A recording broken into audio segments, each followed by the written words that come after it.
যারা যেখান থেকে এই মুহূর্তে আমাকে দেখছেন এবং পরবর্তীতে দেখবেন তাদের সবাইকে অবিরাম সংগ্রাম মুখর সমাজ নির্মাণের জন্য নিবেদিত থাকার বিনীত অনুরোধ জানাচ্ছি।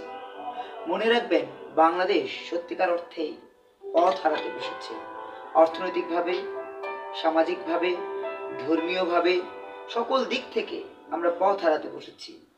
কারণ আমাদের রাষ্ট্রে রন্ধ্রে রন্ধ্রে দুর্নীতির যক্ষা হয়েছে, ক্যান্সার হয়েছে। এতটাই ভয়ঙ্কর পরিস্থিতি তৈরি হয়েছে যে রাষ্ট্রের একদম তৃণমূল পর্যায় থেকে সর্বোচ্চ শিখরে যারা রয়েছে তারা পর্যন্ত দুর্নীতিগ্রস্ত হয়েছেন। এই যে দুর্নীতিগ্রস্ত তারা হয়েছেন, তারা যে দুর্নীতি করছেন, এতে তাদের ন্যূনতম ভাবনা চিন্তা নেই তারা অন্যায় করছেন, তারা দুর্নীতি করছেন, তারা অপরাধ করছেন, তারা দেশের ক্ষতি করছেন, সমাজের ক্ষতি করছেন, মানুষের ক্ষতি করছেন। এ নিয়ে তাদের ন্যূনতম ভাবনা নেই। কারণ তারা ধর্মচ্যুত হয়েছে। ধর্মের যে মূল শিক্ষা, ধর্মের যে মূল কথা, সেগুলো তারা মানছেন না। তারা মানছেন ধর্মের উপরে কিছু লেবাস রয়েছে, সেই লেবাসগুলো, এই যে লেবাস তারা মানছেন বা লেবাস অনুযায়ী তারা চলছেন, কিন্তু মূল কথা যেটি, সেটা হচ্ছে বিশ্বাস, তাওহীদ, মহান আল্লাহ তাআলাকে বিশ্বাস করা যে আল্লাহ তাআলা সব জায়গায় বিরাজমান। আল্লাহ তাআলা যেহেতু সব জায়গায় বিরাজমান, সেহেতু দুর্নীতি করা যাবে না, অন্যায় করা যাবে না, অপরাধ করা যাবে না, খুন করা যাবে না, গুম করা যাবে না, অন্যায় করা যাবে না, কোন মানুষের হক নষ্ট করা যাবে না। এই বিষয়গুলো তারা হয়তো ভুলে যেতে বসেছেন। তারা অন্যায়, অপরাধ, দুর্নীতি, এই চরম রকমের নৈরাজ্যকর পরিস্থিতি তৈরি করেছেন। তার একটি মাত্র কারণ, আর সেটি হচ্ছে আমাদের যারা রাষ্ট্রীয় নীতিগত জায়গা থেকে অবস্থান করার কথা, যারা আমাদের সামাজিক জায়গা থেকে আমাদেরকে পথ দেখানোর কথা, যাদের আমাদেরকে সিরাতুল মুস্তাকিমের পথ দেখানোর কথা, তারা সেই পথ থেকে নিজেরাই বিচ্যুত হয়েছে। অন্যদিকে রাজনীতি কুরাজনীতিতে পর্যবেসিত হয়েছে। সমাজ আজ ধ্বংসের দ্বার প্রান্তে পৌঁছেছে। অর্থনীতি প্রতিনিয়ত হত্যার মুখোমুখি হচ্ছে। অর্থনীতিকে গলা টিপে প্রতিদিন হত্যা করা হচ্ছে। তবুও সেই অর্থনীতি আবারও নিজেকে পুনরুজ্জীবিত করছে দেশের প্রয়োজনে, মানুষের প্রয়োজনে। প্রতিদিন তাকে হত্যা করা হয়, প্রতিদিন সেই অর্থনীতি আবার পুনরুজ্জীবিত হয়। এই বর্তমানে আমরা আপনাদের প্রতি অনুরোধ জানাতে চাই, সাধারণ মানুষের প্রতি অনুরোধ জানাতে চাই। এই যে মাগরিবের আজান দিচ্ছে, আমরা সবাই নামাজে যাব, নামাজের সময় আমাদেরকে ডাকা হচ্ছে। আমরা সে ডাকে যখন আমাদেরকে হাইয়া আলাস সালাহ বলা হচ্ছে, তখন আমরা তার উত্তরে বলছি আমি আসছি, আমরা আসছি।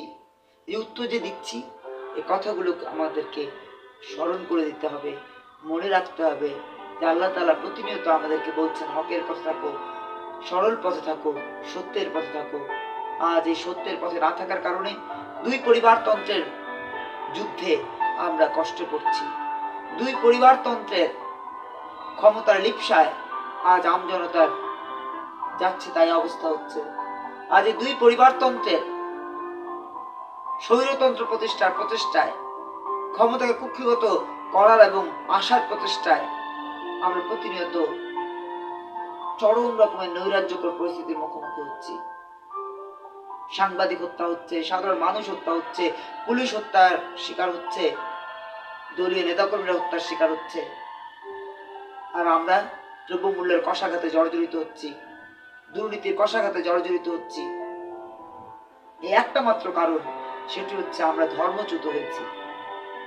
আমরা নীতিচ্যুত হয়েছি, আমরা নীতির বাইরে চলে গেছি।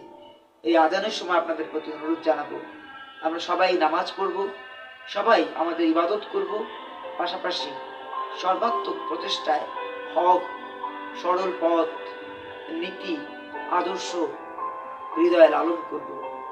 শুধুমাত্র দাড়ি টুপির মধ্য দিয়ে নয়, হালাল উপার্জনের মধ্য দিয়ে, নীতি প্রতিষ্ঠার মধ্য দিয়ে, তাওহীদ প্রতিষ্ঠার মধ্য দিয়ে মহান আল্লাহ তাআলাকে সবাই স্ব স্ব অবস্থান থেকে হাজির নাজির জেনে আসুন আমরা এগিয়ে যাই। সকল নীতিহীন দুর্নীতিবাজদের, তথাকথিত ধর্মীয় আলেমদের, তথাকথিত পীর সাহেবদের, তথাকথিত ইসলামী দলের এইসব ফাঁদ থেকে বেরিয়ে আসুন প্রকৃত ধর্মচর্চা করি, প্রকৃতভাবেই নিজেকে তৈরি করি, ইসলামের জন্য নিবেদন করি, ইসলামের জন্য নিবেদিত থাকি। আপনাদের সবাইকে কৃতজ্ঞতা যারা আমাকে দেখছেন। মাগরিবের আজান দেয়ায় লাইভটি সংক্ষিপ্ত করেছি, আগামীতে আবারও কথা হবে, কিন্তু বিষয় একটি, নামাজ পড়ব, নামাজ কায়েম করব, ইবাদত করব, অবশ্যই হালাল উপার্জনের মধ্য দিয়ে। হালাল উপার্জন না হলে কিন্তু আপনার কোনো ইবাদতই কবুল হবে না। অতএব হালাল উপার্জনের মধ্য দিয়ে, হকের মধ্য দিয়ে, সরল পথের মধ্য দিয়ে এগিয়ে যাব। বাংলাদেশকে ভালোবাসবো, বাংলাদেশের মানুষকে ভালোবাসবো, ধর্ম, মানবতা, সমাজ, সভ্যতার পথ ধরে সুশিক্ষায় শিক্ষিত হব। ইকরা বিসমি রাব্বিকাল্লাযী খলাক মনে প্রাণে ধারণ করব, লালন করব। লা ইলাহা ইল্লাল্লাহু মুহাম্মাদুর রাসূলুল্লাহ হৃদয় ধারণ করব। লেবাসে নয়, হৃদয় থেকে হালাল উপার্জনের মধ্য দিয়ে ইসলাম প্রতিষ্ঠায় সর্বাত্মক ভূমিকা রাখবো। সর্বাত্মক অবরোধ নয়, সর্বাত্মক হরতাল নয়, সর্বাত্মক নৈরাজ্য নয়, সর্বাত্মক ক্ষমতাকে কুক্ষিগত করে রাখার চেষ্টা নয়, সর্বাত্মক ক্ষমতায় আসার চেষ্টা নয়, বরং সর্বাত্মক মহান স্রষ্টার প্রতি বিশ্বাস রেখে এগিয়ে যাওয়ার প্রত্যয় রেখে আপনাদের সবাইকে আবারও কৃতজ্ঞতা জানিয়ে মহান আল্লাহ তাআলা যেন আমাদের সবাইকে প্রকৃত ধর্ম লালনের তৌফিক দেন, এই দোয়া, এই প্রত্যাশা রেখে আজকের মতো এখানেই ইতি টানছি। বিজয় বাংলাদেশ, বিজয় নতুন ধারা, নতুন ধারার অঙ্গীকার। দুর্নীতি থাকবে না, আমা আলাইনা ইল্লাল বালাগ।